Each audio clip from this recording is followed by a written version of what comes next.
In that moment, the Lord spoke to me and said, Sabrina, I had to move you here physically in order for you to see that everything that I spoken to you at a young age was true, and that everything I wanted to do in your life was true, and I want to continue to do that in your life.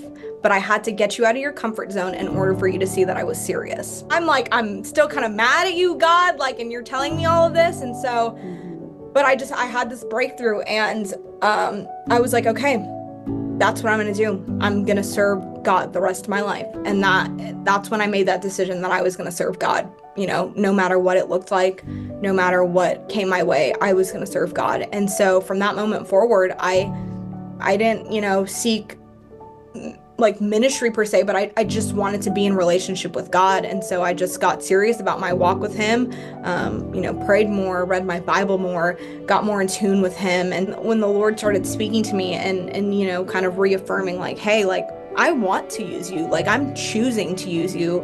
And even bringing up that scripture that you were brought to the kingdom for such a time as this, Mordecai in the previous verse of that told Esther, hey, deliverance is going to come for the Jews. And it probably can come from another place. It's going to happen. They're going to be delivered. But do you realize that you have the opportunity to bring that deliverance? Do you realize the position that God has placed you in? It's a beautiful thing where he said, Esther, God's going to save his people one way or another. And it doesn't have to be you. But God has chosen you to be that person. God has put you in the place that you're in. It's not a mistake that you were appointed queen. It's not a mistake that the minute you showed up on the scene, everyone took a liking to you. There was favor on you. Every single person in the palace loved you and immediately just gravitated towards you. That's not an accident.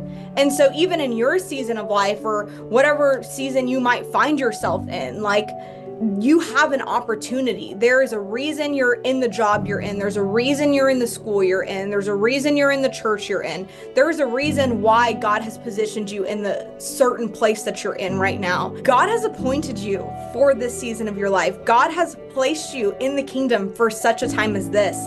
Lean into that. Don't allow this season to pass you by and just allow yourself to live a complacent lifestyle where someone else will do it.